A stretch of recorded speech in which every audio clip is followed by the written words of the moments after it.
Welcome to Rum and Real Estate, episode 87. Today, I am going to expose the truth of open houses. I might piss off a couple people with this, agents and sellers.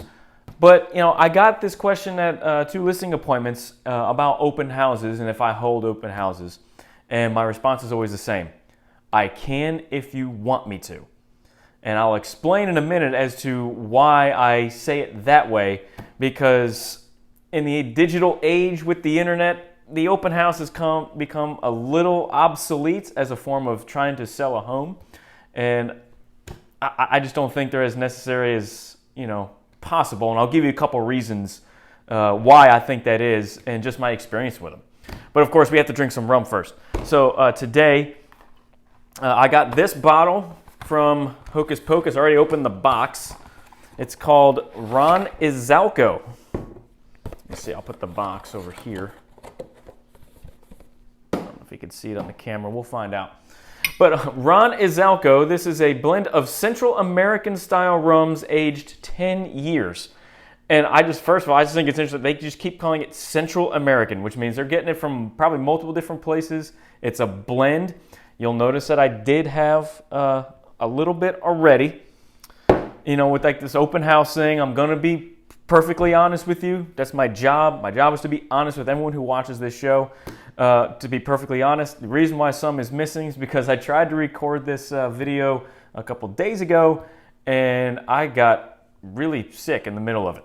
I just started feeling bad, so I had to stop the show, and I'm back here today.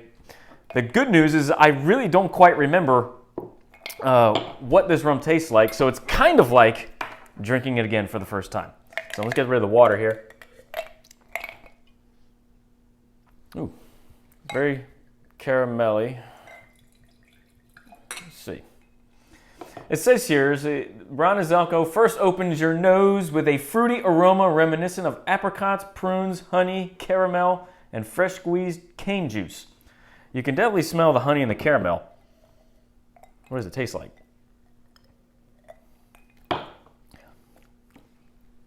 Ooh.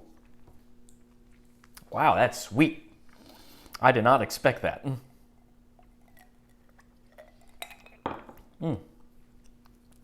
Whew, that is sweet. I did not expect that. When you smell it, you don't think you're going to get it that sweet, but yeah, that fresh squeezed cane juice certainly does it. So, pretty good. If I'm going to put it on my ranking system, I'm going to call it worth the purchase price. It's not awesome. It's not terrible. It's pretty good. It's definitely warming me up right now. Kind of an aftertaste. It's really warming my body right now. So that's kind of cool. But as of the moment, I will say that this was worth the purchase price. It was $26. We'll just leave it at that. But hey, I like it. Like I said, a little on the sweet side. It's not as sweet as the regular Boom Boo, I will tell you that. So if you like the idea of Boom Boo, but don't want to get the XO because it may be a little on the high side for you as far as price is concerned, this could probably be a good thing to get.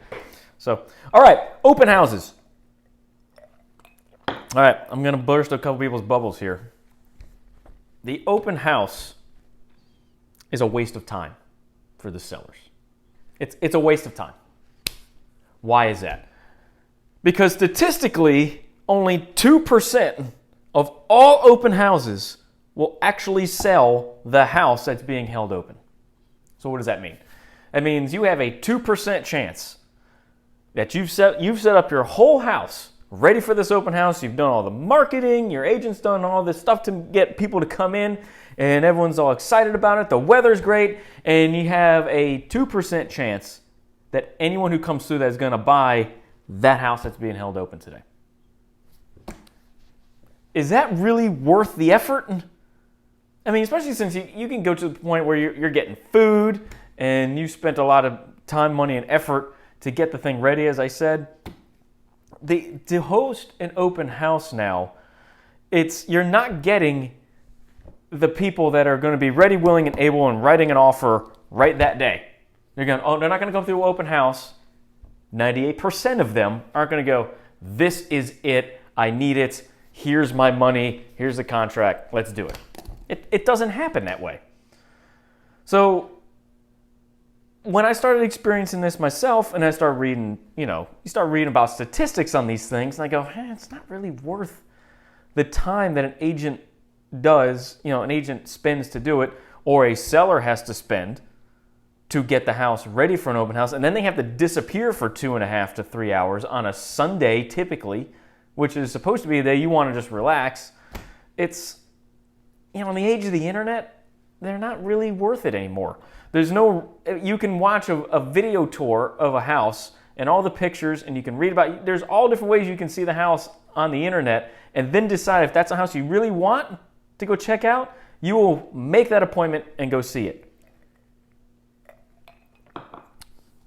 It's, I had written some notes here, they just like to promote this idea at the listing appointment that they host open houses because it's something to just show that they're doing something. Because a lot of what we do to the general public looks like it's all behind the scenes. I mean, you're not over our shoulder watching us all day about what we're doing to help sell your home. But an open house is that grand visual of my agent's really working hard to sell this house. No, he's not. Or she's not. Because the real secret about the open house, it's meant for the agent, not for the house. Oh, I'm sorry. Did I say that out loud? The open house is designed to benefit the agent holding it open more than it's designed for the seller to actually sell the house. Well, Dave, why? What does that mean? I mean, they're at the house. Obviously, they're trying to sell it. Yeah, if they're there and that 2% comes through and they actually want to write a contract, that's awesome. But the goal really is just to get new business. Because the person who's ready, willing, and able and motivated to buy a house is not waiting until the open house to come through it. If a house comes on the market on a Wednesday and the open house is scheduled for Sunday, a person that's ready, willing, and able that really would like to be in that house, that neighborhood, or whatever, and they see everything that's on the internet, they can see the videos, they can see the pictures, they can read the descriptions, they're not going to go, man, I really like that house, but you know what? I'm going to wait. I'm going to wait till Sunday for that open house. If they don't have to, they're on the phone calling an agent and saying, I want to get an appointment to go see that house. And that's not just in a super hot, low inventory market now, or like we're having now, or anytime. If you're ready, willing, and able, you're making the phone call. So the open house, the people that are coming through open houses, 98% of them are not ready to buy that day. I mean, the typical person that comes through an open house, there's a couple. You always get the neighbor that wants to come through and just check out the house. They've been living across the street from it forever and they haven't seen it. So they come in, oh, we're not looking to buy. We just wanted to see it. We've known them forever. And you're an agent going, okay, great. If you're trying to sell the house, they're not trying to buy it, but you can make a connection with that person. Maybe they see what the house is selling for. Maybe they start asking you questions about the market. And all of a sudden, boom, you have a new client. Did you sell the house that you're sitting in? No. But now you have put yourself in a position to get more business for that person that came through. That's what the open house is designed for. And they teach this stuff. So you may have the neighbors that come through, like I mentioned. Then you're just getting the looky-loo who just happen to be driving through. They pop in because they see the balloons. They go, oh, we were just looking around. We're trying to get some ideas for our kitchen, so we wanted to see what people in this neighborhood are doing.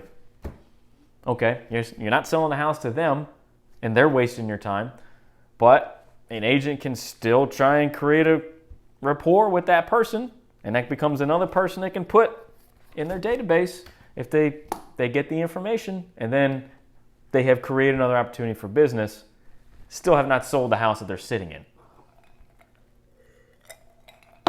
And going back to the idea of the agent wanting to look like that they're busy, I mean, that's what it is. So if you feel like that you have to look busy because you don't want your seller to think that you're not doing anything, then you're not doing all the things behind the scenes to give them the feeling that you're working hard for them. And a lot of times that just comes with communication. But we earn our commissions through, through our knowledge, through giving advice, through negotiation. When you get an offer, it takes some skill to be able to negotiate a deal that works for everybody, that everyone's going to be happy with. And more on that in a second. But problem solving during the contract to close, that's where I feel like that all agents, listing agents and buyer's agents, really earn their money with their clients, is the problem solving aspect. Because as they keep changing rules, as lending gets more complicated, as the law gets more complicated, you got to be able to really come up with some ideas and to solve problems that everyone's going to be happy with. Are all these things the things that you're doing at an open house? No, you're sitting in a house waiting for people to walk in. And I don't care if you spent a week door knocking the neighborhood, which goes back to the agent wanting to meet more people, sending out flyers, social media posts to get clicks and likes. That's all, again, designed more for the agent to create an awareness, a brand awareness, and to get new clients than it is to actually sell that house. Because the odds of someone in your network that's going to be, I'm ready, willing, and able to buy this house, and it's been on the market for 2 weeks, but I didn't make a phone call, but because it's on an open house, I'm going to wait to go to it. Ain't happening, bro. They would have called you by now. So what's my point? My point is that the open house as a tool to sell the house is obsolete. It's not a good use of your time. That 2 to 3 hours on a Sunday could be better spent, making phone calls to try and generate, more leads, or talking to agents about the house, and then just sitting there waiting for someone to try and buy that house. But really, as I just mentioned a bunch of times, you're sitting in that house because you want to get more clients for yourself if you're the agent. And as a seller, I would not, and knowing that statistic about the likelihood of selling the house during an open house, I wouldn't want to leave my house for 2 to 3 hours for a 2% chance of trying to sell it. Forget it. Create more content, create more video tours, create other means of generating views online for those things. Anyway, I hope you found this a little interesting. Maybe change, if you felt like that this was a little harsh on open houses, if you've had great success. Now, I'll ask this. If you're an agent that's had great success selling houses through open house, more than 2%, I would love to hear those stories, especially around here. Because in 10 years, I have not sold a house because of an open house. I have gained many clients through them, but I got to a point where I felt like it was disingenuous to say, oh yeah, I'll do an open house every other weekend for the seller to sell the house, but it became like, I'm doing this really for me. And is my job to generate business? Yes. But there's a fine line between like doing it for yourself, but not doing what's right by your client. I could be doing better things to help my seller sell that house and to send them out of the house for a couple hours, and then me just trying to get new business for myself. Personal thing, I get it. I'm probably a little different than others, but like I said, if you've had success selling houses through open house, definitely let me know. Leave a comment, text me, whatever. Hell, maybe we'll do an interview because my mind can be changed. It's just not been my experience, or just in general, observation of the market and statistics don't bear out that it's that successful. So, thank you very much for watching the show. Hope you enjoyed it, learned a little something. Today we were drinking Ron Izalco, 10-year. It just says Central American rums. It's a blend. I said it was worth the purchase price. And I think I will stand by that after sipping this. I will stand by that. Pretty good. Pretty good. I will keep it around. I don't know if I buy another one, but if you want to give it a shot, it's kind of like I said, it's kind of like Boom Boo. So, thank you very much. Appreciate y'all. Talk to you soon.